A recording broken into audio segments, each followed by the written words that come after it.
they will die trying. The emergency response plan for those schools is to shelter in place. They're not getting out. They know that if they try to get those kids out and they're at the end of that 2-lane road and every other neighbor's trying to evacuate, they will die trying. The plan for these schools is shelter in place.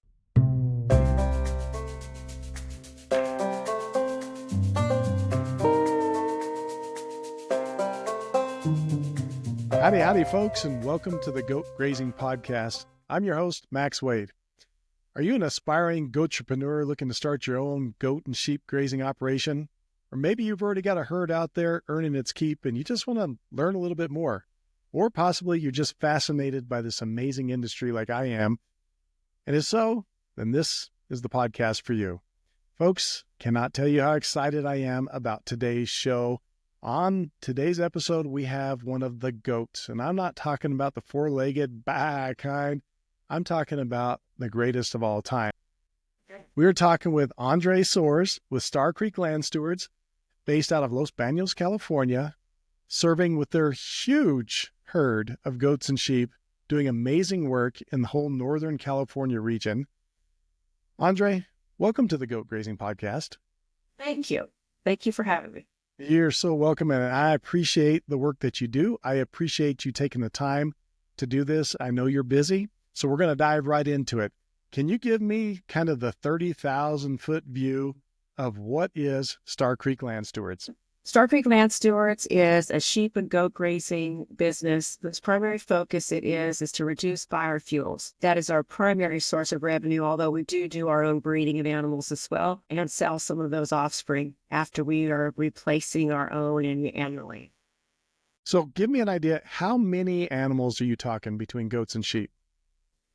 We have under our purview about 10,000 head goats and sheep. About 7,500 of those are really focused on the vegetation management. And we do that throughout California, but we prefer to stay in the Bay Area and north of the Bay Area up into Marin and Napa County area.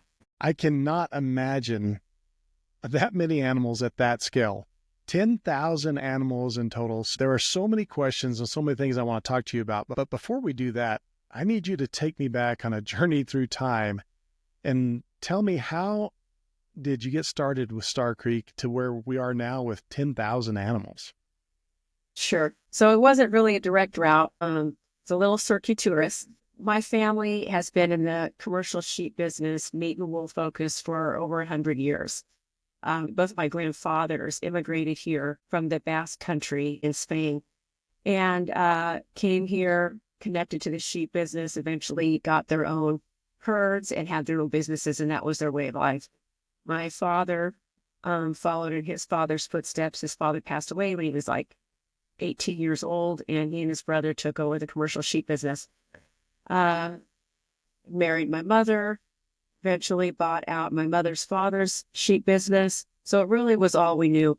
My mother is a registered nurse, and my sister and I, which were the only two kids in the family, both followed mom's footsteps, became nurses, and that was our way of life, although we always loved the sheep business and that lifestyle. After 29 years working as a registered nurse, one of the people that I had grown up with by that time was now my father's foreman, working for him in his sheep operation. And he contacted me one day and said, I want to talk to you about the sheep. And I thought, oh my goodness, something's wrong with my dad.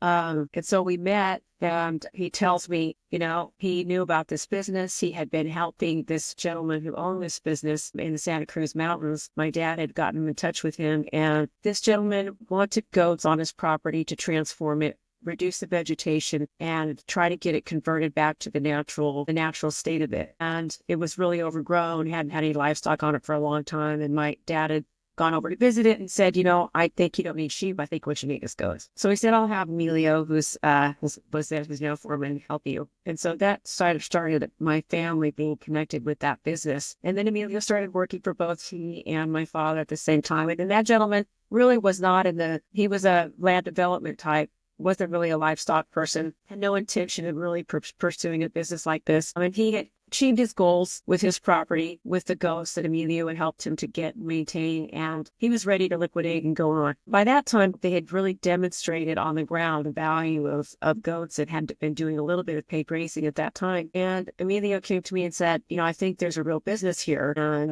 I think you ought to buy it. And I thought, what the heck do you need me for? I'm a nurse. But he said, you can run the business. He goes, I'll run the animals, you run the business, and I just feel like this is really something that you could do. And it was a point in my life where I was ready for something different, and I made the decision to do it. I did a little bit of research. I did not go to my dad because I knew he would tell me not to do it. And so by the time I had told my dad about it, I had made a verbal commitment with the gentleman. I had my financing lined up, and I was gonna pull the trigger. And my dad, in fact, told me, "Oh, don't do it. It's just too much to worry about. I don't want you worrying all the time. It's just constant pressure, and the industry's not very good." And I said, "Listen, Daddy, on a bad day at work now, babies die." I said, "There's nothing they can compare to that. I can do it." So I did. And I did both for about maybe a year, not even quite. And I realized I wasn't doing either to their maximum potential. And I chose to resign as a registered nurse at the hospital where I've been for 29 years and do this full time. And, with the effort and time commitment, it really has grown quite a bit since that time. And it's been a great journey for me and my family. Let's go back a little bit to that moment when you decide that you're going to take a huge leap in your life. You've been away from the agricultural world for quite a while, doing very intense work in the NICU, and you've got your dad telling you that, nah, let's not do this. You probably shouldn't do this. And, Emilio's telling you you should. But what is it that makes you make that decision? Had you seen this type of thing being done in California?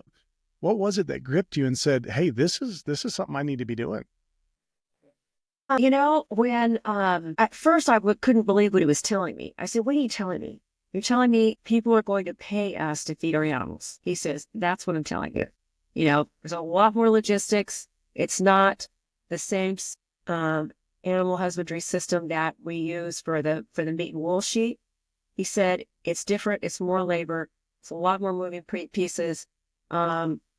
There's contracting." And he said, "Yes, if we do it right, yes." The answer is yes. And I did ask, I had never seen it in California. I had never heard of it in California, although it had been going on in the Oakland Hills. And I did ask two friends of mine who I respected and business people to look at this business opportunity that I had, all the information I had about it, and give me their advice. And the previous owner of the animals and the equipment was very forthcoming with financial information.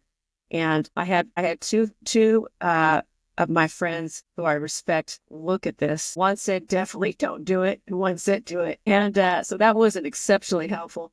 But I knew I just wanted to do it. I wasn't afraid for whatever reason. I did not have fear about it. And so it wasn't that difficult of a decision. It's one of those decisions that for whatever reason came easily in life. They don't all come to me that easily. But for whatever reason, this one did. The more I learned about it, it absolutely makes so much sense, And I say this to people now, it's like, it's such a sensible concept. It's like, once you see the animals on the landscape, you can't unsee it. You can't unsee the change they make on the landscape. After that, it's like talking people into liking apple pie,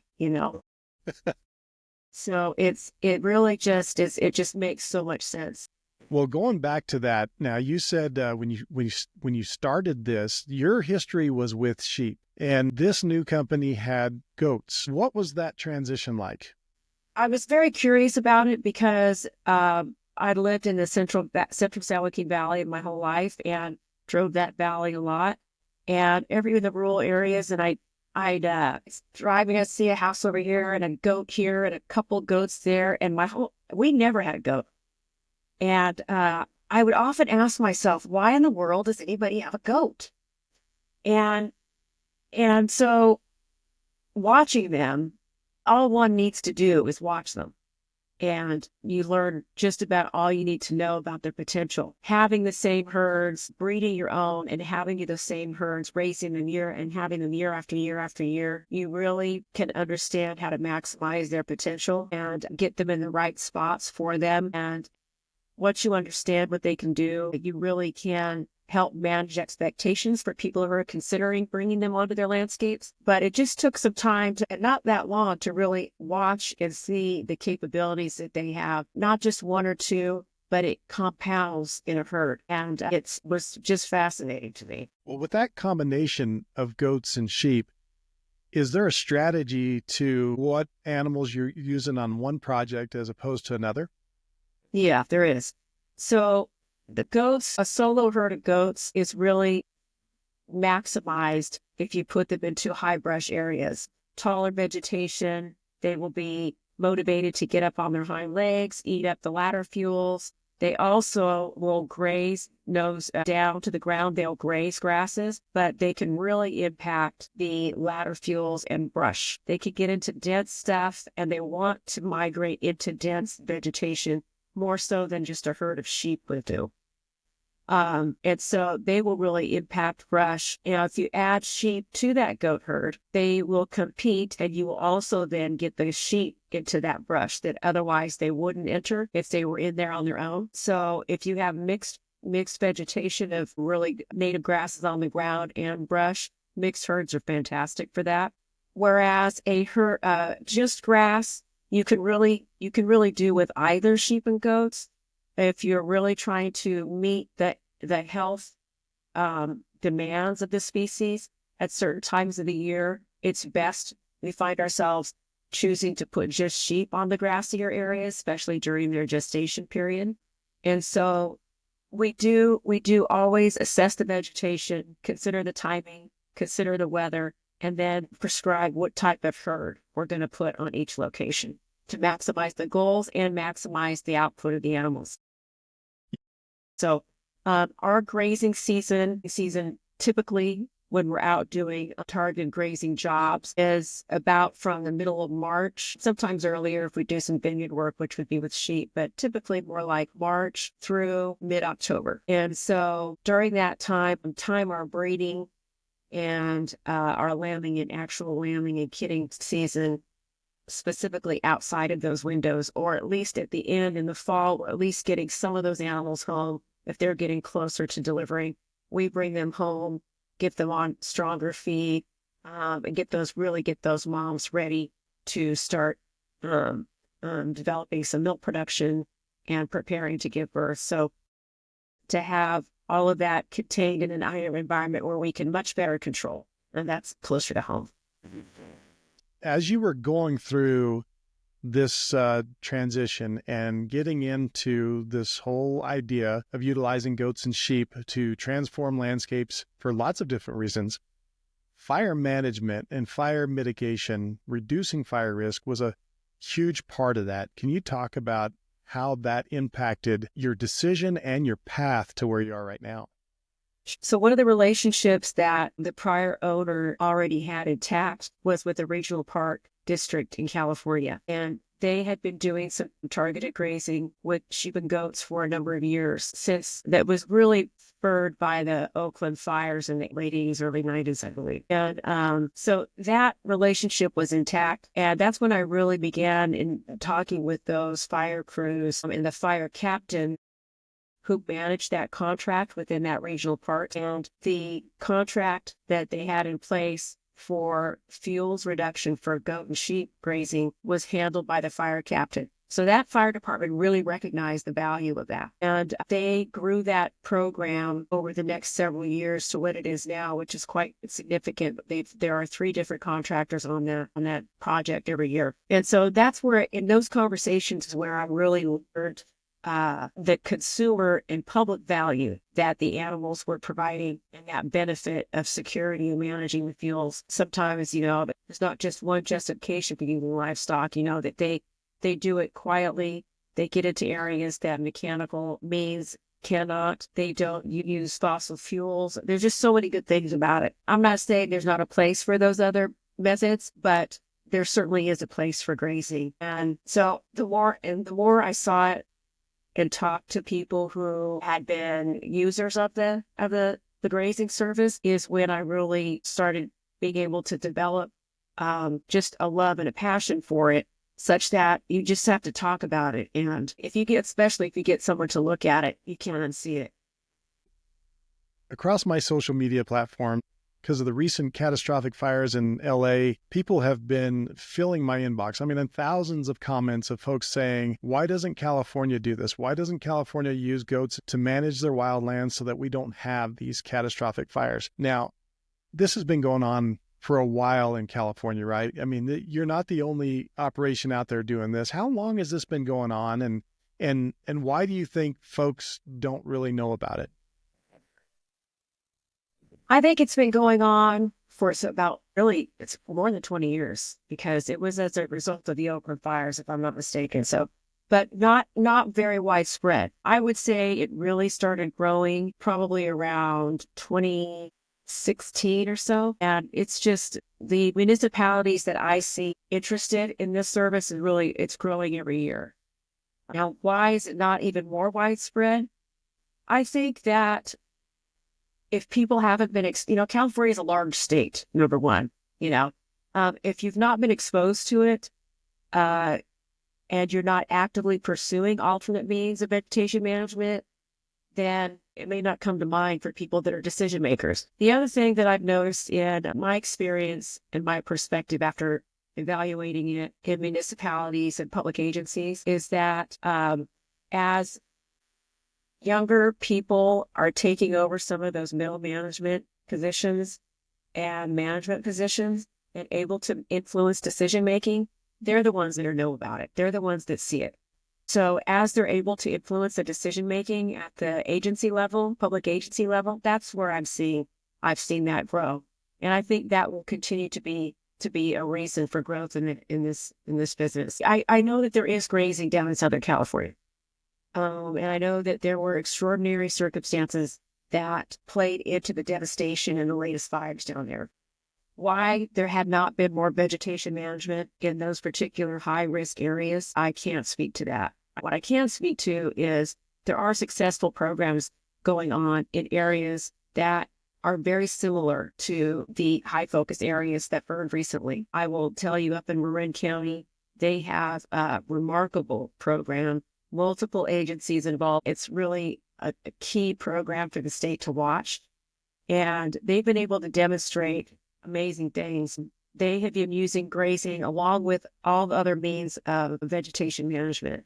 They've been using them effectively. They've done ongoing education for communities that neighbor these high-risk areas, and they've been very successful. What they say is we learn to live with fire. We're not saying it's never going to come. We learn to live with fire because we know it will come. It's a matter of, when we graze an area, we don't ever say we're going to prevent a fire, but we will prevent mass destruction and give people time to evacuate, because fire crews will be able to get onto our grazed areas and fight fire from the safe areas. So there's an area up in places in California where beautiful areas, beautiful homes, desirable places to live, but communities have been built nestled into the coastal range of California with 2-lane roads only in some cases, getting residents in and out from the freeways to their homes. And the congestion in there can be quite significant. And in a number of places, we have built elementary schools, high schools, right nestled at the end of those 2-lane roads and nestled into the coastal range. I learned, because the fire people tell us in our reply, I learned years ago, the fire plan, emergency response plan for those schools is to shelter in place. They're not getting out. They know that if they try to get those kids out and they're at the end of that 2-lane road and every other neighbor's trying to evacuate, they will die trying. So the plan for these schools is shelter in place. And I remember when I heard that for the first time, that was moving, because as a parent, I wondered how many parents actually knew that, that their school was not planning to evacuate their kids in the event of a fire, because they knew they would die trying. That's frightening. And so what they do, their plan instead is, as I mentioned, shelter in place. but then make sure that the open space that is situated all behind those schools is fully accessible by fire crews. So those fire roads are maintained. The brush is strategically maintained. We don't graze all the acreage back there. We graze strategic areas so that they can be used as fire breaks, and so that they can get fire and emergency equipment to those neighborhoods and schools from an alternate route, because they won't be able to use those surface roads either. And so it's a really well thought out plan. I'm not going to say it's 100% going to prevent loss and death, but I feel very confident it's going to prevent extreme devastation. So then walk me through this from a fire perspective. You're going in and you're essentially grazing down or creating defensible space, places where the fire crews can get in, places where the fire is going to essentially slow or stop in progression towards development or whatever it might be. So what does that look like with you and your herds? How big is that area? What kind of strategy are you using there? So we often do, for defensible space, we typically are doing about minimally 50 feet behind private property fence lines, where the private property backs up to open space. That's a fire threat. We typically do about 50 feet, and we work very closely with the fire departments to develop these plans. They learn our priorities and limitations with regard to safety, security, what the potential impact can be. We learn what their needs are. So together we help devise a plan.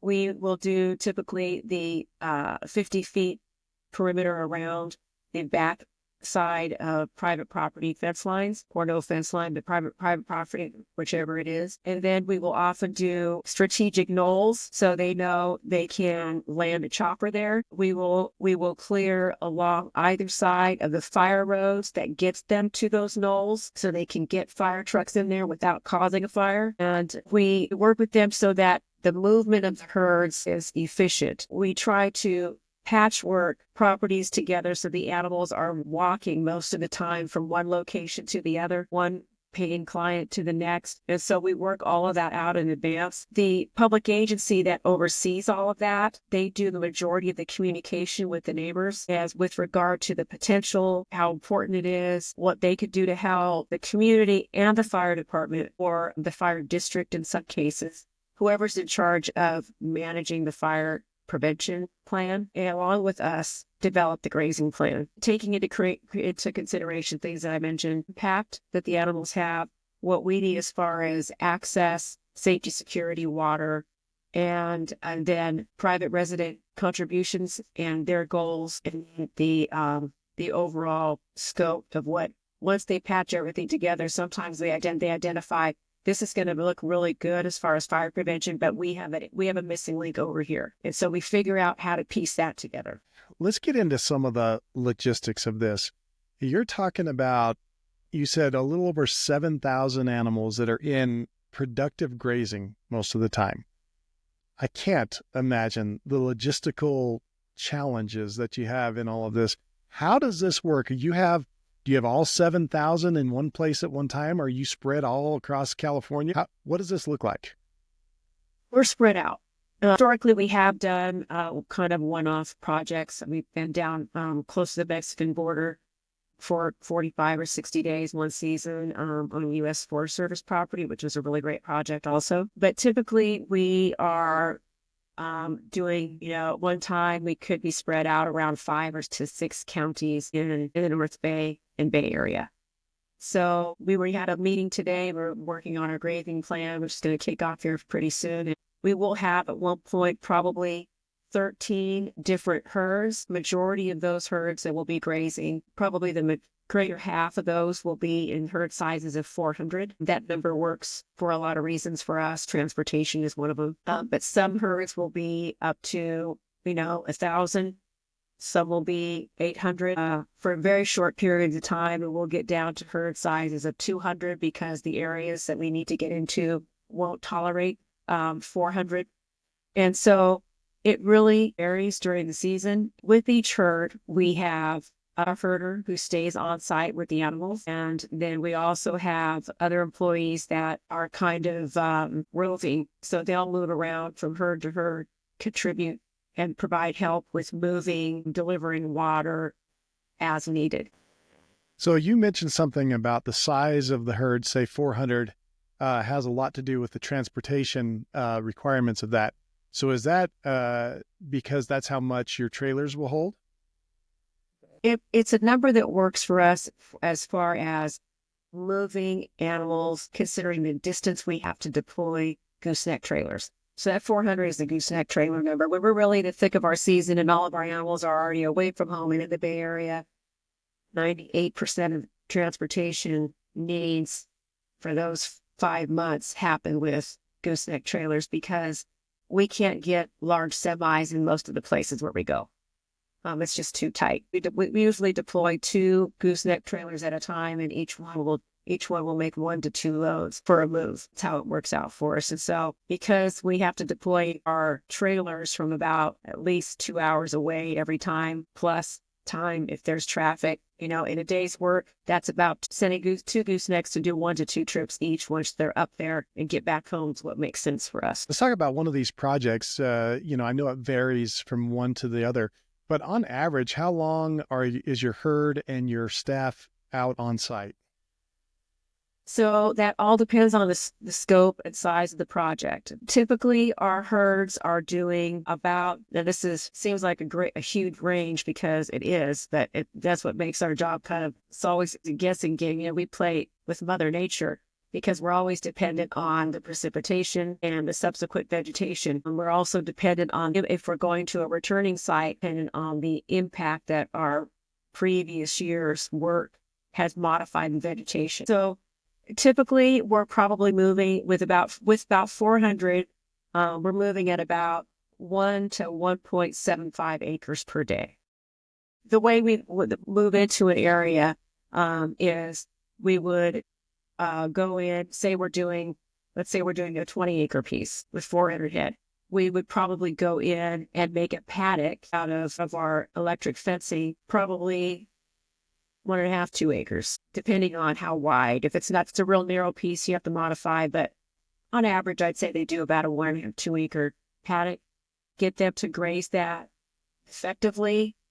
And while they're in that first paddock, they're building the adjacent next paddock, and then we open up the fence and they move on. And that really provides good, even, consistent impact on the ground. Otherwise, if you don't build smaller paddocks within your whole pasture or grazing area, they will go just to what they want first, and then kind of becomes organized chaos, which is much less efficient. So building the smaller paddocks within your whole scope or mapped area is most effective for it. How many acres are you grazing in a year? During our grazing season, when we're out doing paid grazing, last year, when we expect to be the same this year, is about 3,000 acres. Bigger math than I can do right now. I need a calculator. That is amazing. I know that your daughter, Bianca, is in the organization with you. Do you all have defined roles? Are you all doing everything, or do you break it up as to one doing kind of behind the scenes management, out on site operations, that type of thing? Yes, we do. As much as possible, we have defined roles. And certainly, for certain, we all have our strengths. And thank goodness we have all 3 of us, myself, Bianca, and Emilio. So I'll start with Emilio. Emilio, he manages all of the livestock. He's in charge of all of the animal husbandry planning, care, breeding plan, kitting and lambing plan, as far as any changes we're making, needs for facilities, supplements, medications, vaccines, all of that is Emilio's strong suit. He also manages all of the vehicles and equipment, make sure that we have what we need when we need it. He's fantastic at that, absolutely irreplaceable. During the grazing season, when the animals are away from our home base and out deployed actively grazing, he does his assessments by just moving around and checking on the herds and the herders and seeing how everything's going. His primary focus when he's doing that really is this herd going to be ready to move? How are they doing physically on this vegetation with the help of the herders who have their eyes on them every day? this herd doing with the vegetation? What kind of supplementation might they need? They are identifying any sick ones or ones that really need to go home and get extra care, as opposed to pushing them on this tougher vegetation and moving from place to place. So if we have weak animals that need extra care, we bring them home and they get that, and they return to the grazing herd when it's time. So that's really Emilio's role, interacting with the herders, but really the focus is on animal health, and also how many and which type of animals are where, when, in thinking ahead for the projects to come. Because our goal, and we've gotten really good at it, is that once we deploy in middle of March, we don't want to be inefficient and bring any animals back that aren't coming just for rehab. We want to bring them back certainly for rehab, but I don't want any downtime and to bring them back and then put them on a truck again and get them out to work. Really, one of the biggest strategies is that grazing calendar, lining up all of the jobs that we have and being able to, with as much precision as possible, give those clients an estimate of when we're going to be there, which is really challenging as we sit here at the end of February to be able to tell them when in August we're going to be able to be there, because we aren't really able to get a sense of their grazing pace for the year until we're out there. Bianca is our project manager. She started working when I got the business. When I bought the business in 2013, she was only in high school at the time, and she went away to Davis. And by the time she was done work there was opportunity here in the business, and that was her passion. So it really worked out well. So she's in charge of project management, really working with the clients, the face-to-face, the day-to-day feedback. Once we really get going, she's doing the communication of what day we'll be there, making sure that everybody after that, if we think this herd's going to be done in this day, we're keeping those clients that herd's supposed to go to, we're keeping them up to date all the time on our expected date of arrival.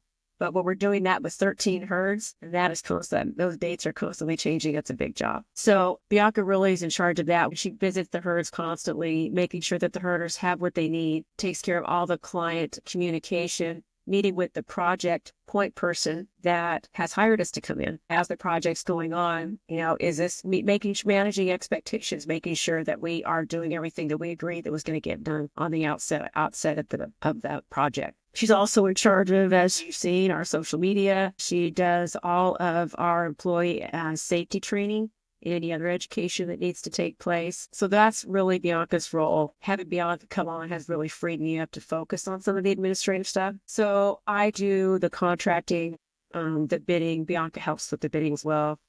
All of the insurance requirements, involving professional associations to help us stay up to speed with all of the ever-changing landscape of regulation and opportunity, I should say. And really, I'm the financial oversight of the business, and really trying to project long-term, doing budgeting, trying to be responsive to things I see coming down the road, and making sure that everybody has what they need when they need it, but trying to keep things contracted when we don't, so that there's enough to go around. We've got a lot of mouths to feed. So you said something a little earlier about scheduling out in advance. You're going over your grazing plan now. How far out in advance do you have land and customers lined out at this point? For this year, so like I said, we met today. We are lined out from March 15th until October 31st. You're sitting here in the end of February. You essentially have the entire year already pretty well booked. Who are your clients? Who's hiring you to do this? Acreage-wise, it's public agencies. But number of client-wise, it's about half 50-50. Private and public. So mostly public agencies or entities. So regional parks, U.S. Forest Service. We've worked for Caltrans in the past, which is our state highway. Counties, cities, school districts, water districts, homeowners associations. So I'm probably missing a couple key public, but that pretty much covers it. It's a wide breadth. You're going from spring green up to thick of the growing season, all the way into dormant season. So is there a strategy to managing the timing on a per project basis? The best way we have available to us is to get a sense of the pacing that the pacing rate that they establish as the season starts and evolve, and as the feed dries out. Uh, that differs mostly because of the denseness of the vegetation for that particular year. So until we get rolling, it's difficult, but we actually somehow get very close. We're able to figure it out. Our estimates are pretty darn close. So most of the time we contract out on a per acre basis, but in some areas that would involve multiple clients, we do a per day rate. And we found the benefit of the per day rate is it was easier as we were getting started in that area. It was easier for neighbors to join. If I wouldn't have to go out and see the site all the time. It was much easier to get moving and get on the site because we didn't have a lot of time. I would get a call today and our herd was right there. And if I didn't get this in place, I was going to be moving inefficiently away and have to come back. So majority of our work is per acre and defined well in advance, but some is per day. So walk me through a bidding process. When you're calculating your rate for that particular job, what are the factors that you're taking into account to come up with that price? So when we go out to look at a job, we will never do a job unless we've already seen it. We will never show up sight unseen. When we go out in advance, what we're looking at is access. So how easy or difficult is it going to be for me to get animals in here? Can I truck them all the way in? Is it something I can use as large semi for? Am I doing my standard gooseneck? Can I get my animals all the way in with the gooseneck, or am I having to stop and walk them in a certain way? So transportation and access is one. Access to livestock water is another one. Is there water on site that I have available to me to use? If so, how difficult is it to get to it? Am I responsible for getting my own water? In which case, I often have hydrant meters from the different water districts wherever we're situated. So it will require a water meter. The terrain, of course, is important with regard to access and ability to get safe fencing up that will be retained up in place. Is it difficult fencing for my employees? Is it fencing that could be done with one employee, or am I going to have to send two people over for fence building? And it does happen sometimes in really thick areas. It takes a lot of work to cut a fence line. Or cut an area to put a fence up that will stay up. The distance for the transportation from wherever I anticipate that herd to be coming from, the size, the scope of it, meaning am I going in and it's just flat grass and rolling hills, or am I dealing with tougher terrain for the animals? The liability. So proximity to things that are could be troublesome for me. How close am I to private property that may not be open to livestock or conducive to having livestock? How close to busy streets, public trails. There's a lot of the areas there's lots of trails, and we have people hiking and biking and dog walking through there. And that always adds an extra layer of challenge and potential liability. So I definitely consider that. We always do use a lot of signs on our fencing, but people don't read signs all the time, including myself. Not all that effective. So it really requires another level of diligence when you're in public and high trafficked areas with the public. I also consider how long do I think I'm going to be there. So an acre is not an acre, is not an acre. So an acre of grass doesn't translate in time to an acre of brush typically. So I always am considering time when I'm looking at acreage. So I'm always considering that as well. I get this comment often. Why are you charging people when you're getting free feed for your animals? Is this free feed for our animals? It is. Yes, it's free feed in exchange for service. And so it costs a lot of money to run animals in small bunches like this. So if I had 7,500 animals and I was just managing them on open range, I could probably do that with less than half of the labor that it requires during the grazing season, and with a fraction of the liability.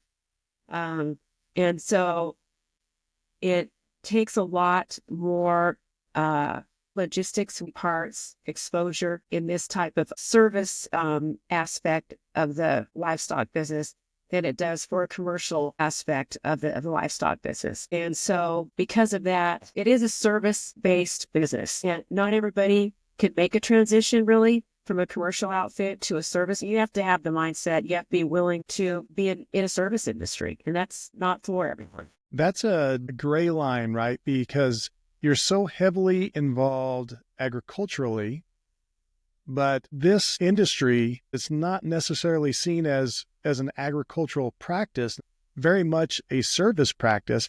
So where do you see this industry? Is this agriculture? Is this just a trendy kind of thing that's going on? Where does it sit? That's an excellent question. I don't think it's trendy. I think it's very real, and I don't think I'm saying that just because I'm in it, but I don't think it's trendy. It certainly is an agricultural business. Like, it's an excellent question, and I'm not sure I can answer that. That's a tricky question. I just don't know how to answer that.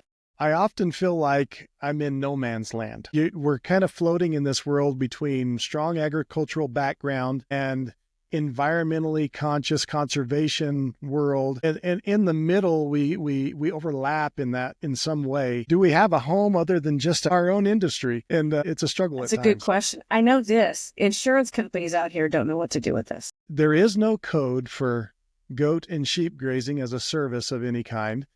There seems to be roundabout ways to get there. What is your experience with trying to get insurance for your company? Well, when I started, I had a traditional farm policy type, farm liability policy that covered my equipment and provided protections on the property that I was renting or leasing. Then at some point, I can't remember if there was even a trigger, but at some point, that insurance company decided that they didn't want to cover me in that way any longer.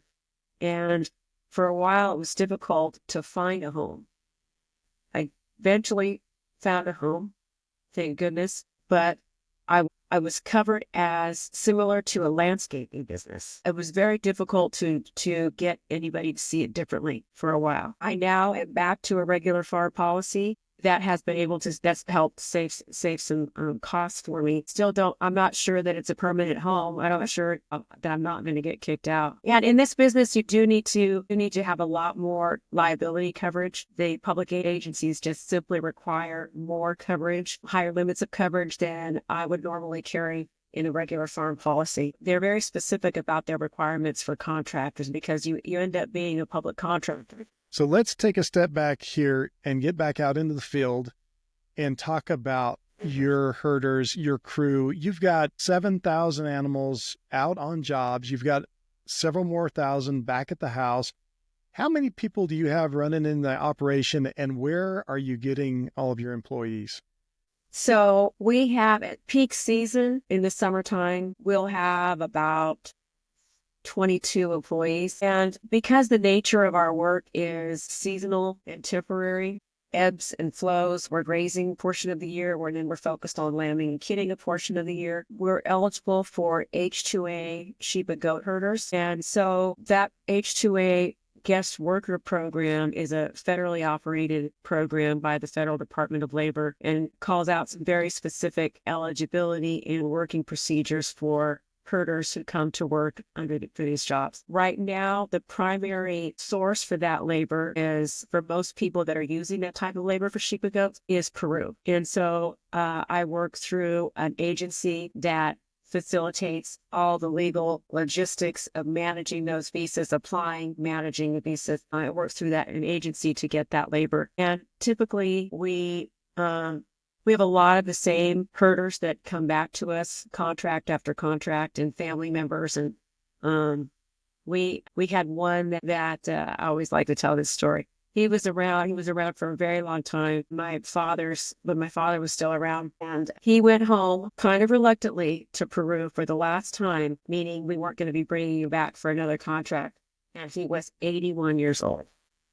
And he loved his work, and he wanted desperately to come back. And so much so that when he went back, he was from Lima, which is not rural by any means. It's a large city. And he had been living as a sheep herder out here for so long, loved the lifestyle, loved the remote nature of the work, loved being with his dogs, just loved the animals, was very proud of his work and the lambs that he helped grow every year. And when he went back, he knew when we agreed that we would not be bringing him back on a subsequent contract. But after about 2 months, he called. He wanted to come back to work so badly. And so it's a great relationship with the right employer and the right employee. And so it's been a very rich experiencing the culture of these people that come to work for us.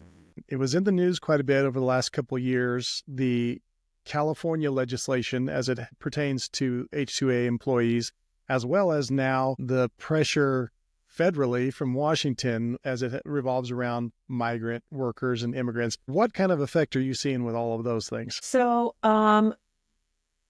in about 2019, prior legislation that was passed 3 years earlier started to phase in, and the focus of it was ag overtime. And in most states, herders of this type, because of the nature of the work, meaning it's nomadic in nature, they move with the animals, were exempted from overtime, even though they were most of the time living in campers along with the herd. But in California, that changed and went into effect in 2019. Suddenly, we were in a escalating path that required us to pay overtime for every hour of every day, of every week, of every month. And our wages pay that we're paying to the herders began to really increase significantly. And we're still there, and we're still on that path. And it's been challenging in that we want to be able to pay our herders this much, but the industry as a whole cannot support it. It's not sustainable. And so the majority, I'd like to be clear about one thing. The majority of sheep and goats in California are not in the business of paid grazing. And it's an industry that's been around for 200 years. I don't know, my family alone 100. So, but in the commercial sheep business, they are price takers. The price of lamb has been erratic and does not support the high input costs that we're experiencing now. Wool overall has plummeted. Markets have crashed. Very flat market for a number of years. And in the United States, millions of pounds of wool in storage. It's a national problem. I'm told the wool is a global problem. So for the majority of sheep and goat operations in California, they're not focused on a service-based grazing. So the industry as a whole cannot sustain the high input costs that are primarily coming from wages. So I mentioned earlier that we met this morning to kind of work on our grazing plan, which it's very typical this time of year. And unfortunately, our focus is consolidating our grazing period so I can bring employees in later and get them out earlier. Whereas in the past, I've been able to retain more employees on a year-round basis or sequential contracts to retain them and keep them employed. I'm not going to be able to do that anymore. And so it's impact. And I'm just speaking for myself, and I know other producers are looking at the same things, trying to figure out what they're going to have to give up or manipulate to still grow and maintain their business, but control that input cost. For some, it's going to mean leaving flocks without oversight, which is going to leave them vulnerable to predation, vulnerable to theft. California, people will come and steal the animals. That happens. And so it's a really big challenge. Like I said, we want to be able to pay them these wages, but the industry does not support it. A, and B, they will tell you themselves they're not working 24 hours a day, 7 days a week, 365 days a year. But for now, and until something is changed, that's the interpretation by the state of California. So the industry can't handle the input costs. The producers and the service providers, if we're talking agriculture and this middle ground that we're in, are you able to pass on any of that to the end customer, the paying customer? Well, we're testing that. We're testing that right now. So for 2025 alone, like I said, we've been on a steep trajectory increasing our wages since 2019. And this year alone, the increase was 20%. That's a 20% wage increase, just 2025 alone. 2024, it was a 13% increase. Wages are most often one of the highest input costs related to this type of business. And when those are increasing by 13% one year following, at 20% this past year, I'm not talking about the ones a few years before that as well. Those are huge adjustments that need to be made if owners are expected to make a profit at all. So we have been testing that this year because of the niche that I'm in, I'm able to do that. People that are not in this niche really have no control over the cost, the price of wool that they may or not even sell, or the price that they're going to get for their meat. This year, we have had some customers decline, some returning customers, some year after year type customers that said, I can't do that this year. So I feel like we've reached that tipping point, but we just don't know. So something has to change. Do you foresee what that might be that's going to change? Well, the Federal Department of Labor that owns this federal H-2A guest worker program has the work week of these workers, specifically these class of workers, defined at 48 hours a week. So it is despite that state of California defines it differently. So we're working with some legislators and trying to grow awareness about how the federal government who owns this program has defined this work. They define the program, they define all the eligibility, all of the majority of the working conditions. State also has impact on that, but the working conditions, the timing, it's a very highly regulated program. What they're allowed to do under their contract with any employer has to be strictly focused on tending to these animals, very strictly focused. You can't have them doing irrigation or building alternate types of fencing that's not related to this nature of work. So the Federal Department of Labor, that is the owner of this program, we're trying to get the state of California to understand that they kind of knew what they were talking about when they defined this and when they approved these labor certifications every year. So we're hoping for some mutual understanding and collaboration in the future that can impact that a little bit. With our current administration right now, a lot of things going on in federal programs. The H-2A is a federal program. Are you seeing any effects there? We've not seen any effects there yet. We are optimistic, though, that this administration does understand the value of the guest worker program. The guest worker programs exist because there is not a viable domestic workforce. And in fact, anytime we, as an employer, puts out an application or a request for an opening for a job, we have to test the market locally and advertise those jobs. There is just not a domestic workforce available that will do this work. It's the same reason we have guest workers in doing a lot of work with regard to tourism, hotels, restaurants, because there just isn't domestic labor to provide that source. And so the federal government has said, okay, we know we need this. We're going to do a guest worker program and highly regulate this. And that's what they've done. So I think that they see the value of that for not just ag, but for other areas, tourism, for example, seafood business up in Alaska, much of it is ag. But we feel confident that they understand the value of it, that they're going to be paying attention, that will not just be completely disregarded. I'm not concerned the program will be disregarded. If anything, we might gain some flexibility within it. So we're optimistic with this administration. So we're going to do a little horn to hoof question here. What breeds are you running? We are running off 3 breeds. Wool and meat sheep are a merino cross, really focusing on fine wool as well as the meat. But we really needed to add value there because, like I said, we have to find ways to impact the bottom line. And so we started focusing on fine wool, for which there has been a little bit of a retained market, in particular if you have responsible wool certified. So that's the meat and wool focus breed. And then we also run Dorper sheep in the grazing business.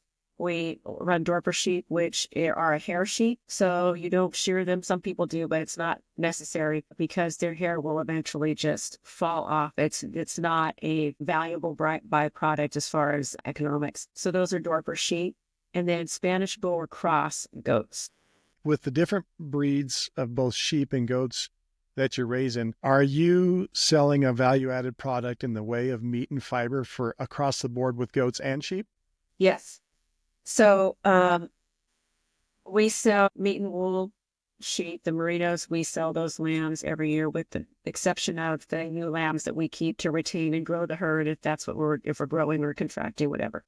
And then the Dorper sheep, we do the same. We sell those offspring every year with the exception of whatever we need to retain for anticipated growth. And then the goats, we also will sell those offspring depending on our intentions for the growth of the herd.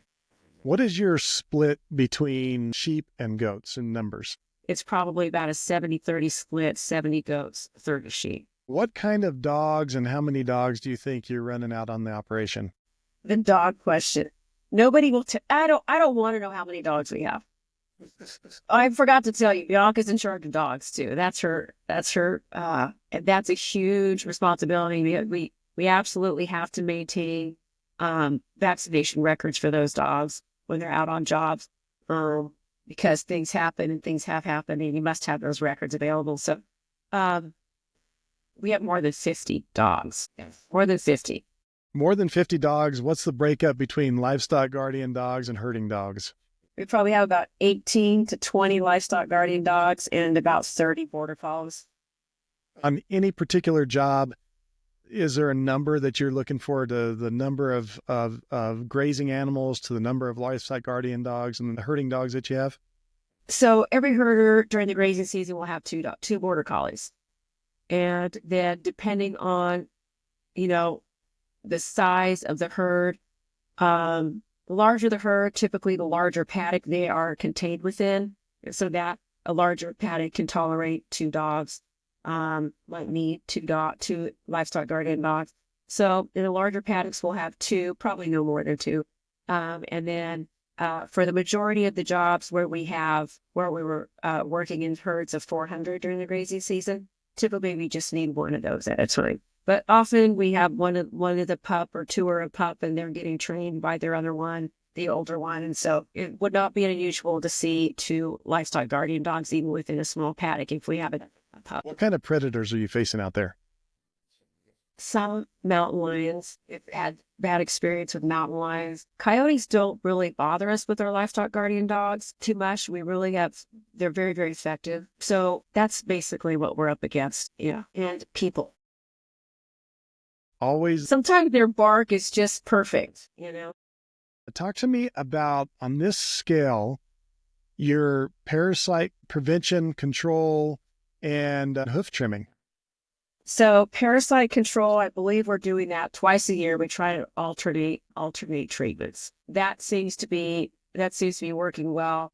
And in fact, we just got some testing back. We did some volunteer testing for a study project, and we got some parasite counts back from some stool collecting that they did, and it was basically 0 for both of our herds. So that was fantastic to know that we're being effective and not overdoing it. So that's the goal. After the animals all come back after grazing season, typically it's our goats that need the hoof trimming, not so much the Dorpers. Depending on how their year was and what projects they were on, some herds will need it more than others. And so every fall when we come back, that is a priority. Everyone gets run through a chute, and we have a turntable now, and we just flip the turntable over and everybody gets get their feet treated as needed. So it's worked out really well, but it is an imperative step in management. When your herders are out there looking at your herd, you mentioned that they're looking at the herd as a whole, and then they are looking at individual animals to assess their health and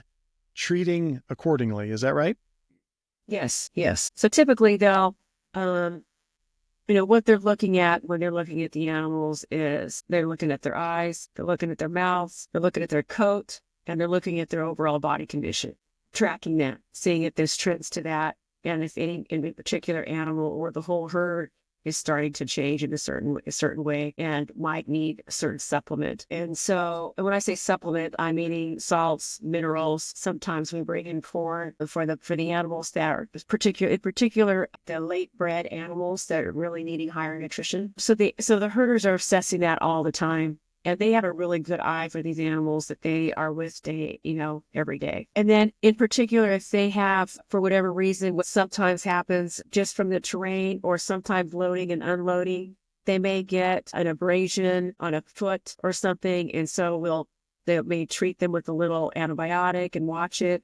Any animals that we're treating or keeping an eye on, we will mark with chalk on their back. And we learned early on, we used to just always use red chalk. Well, the public thinks it's blood. So we were getting lots of phone calls and we couldn't figure out what, because we were going back and forth with the herd. They say, no, he's not bleeding, but I am treating his foot. No, he's not bleeding. Well, we figured it out. So now we use blood chalk. That helps the herders easily pick out the ones that need extra watching. In this business, what do you see is your biggest challenge? Right now, it is trying to manage input costs, escalating input costs, particularly, I would say, fuel and wages. What is the craziest thing that has happened on one of your jobs? Well, a story that people tend to like the most is when my animals got out of their contained area and ended up in someone's backyard, and that person was growing marijuana back there and had like 18 6-foot-high plants, and they wiped them out. And I went the next day and drove about an hour and a half, 2 hours away to go and meet with this person who didn't tell me about the marijuana plants, just referred to it as his yard. And went back there, and what had actually happened was the animals had decimated the like 18 pretty tall marijuana plants that apparently he had a permit to grow and everything. So whatever, I don't know, it was a tough deal. But I did end up writing him a check. Any ill effects on the animals? Not that we were able to identify, but there were 400 in that herd, and this was not a giant backyard. So I don't know how many got access to them and how many got how much, but there was nothing that we identified. What is your best piece of advice for someone that's looking to get into this industry? Best piece of advice, that for sure, in my opinion, you have to have a healthy herd and an exceptional or well thought out, at least, animal husbandry plan to manage those animals on a year-round basis. So, half the year they're out grazing in kind of unknown areas unless you're returning, but areas you have less control over. But the rest of the time they're back in areas that you do have more control over, particularly if the money's going the other way at that time, right? You're paying for where those animals are grazing. So having a good animal husbandry plan and continuously understanding what that means is key. You don't have this business, but you don't have that. Well said. Very well said. All right. So how can people find and contact you? At Star Creek Land Stewards will get you to our Instagram and starcreeklandstewards.com is our website. There's some good information on there, particular if you are interested in learning about getting goats on your property. Helps to understand the process for people that are new to it. So at Star Creek Land Stewards and starcreeklandstewards.com. Well, Andree, thank you so much. This has been amazing. You are doing some incredible work out there, and I commend you on the just enormity of the business and the challenges that you face and overcome, and being able to handle it all. Completely impressive. So thank you so much for being on the Goat Grazing Podcast. Thank you. I could not do it without my whole team. So I appreciate you letting me share about them today. So thank you, Andree, and thank you for all of you who are out there listening. Appreciate your time. Until next time, keep on grazing and have a goat day.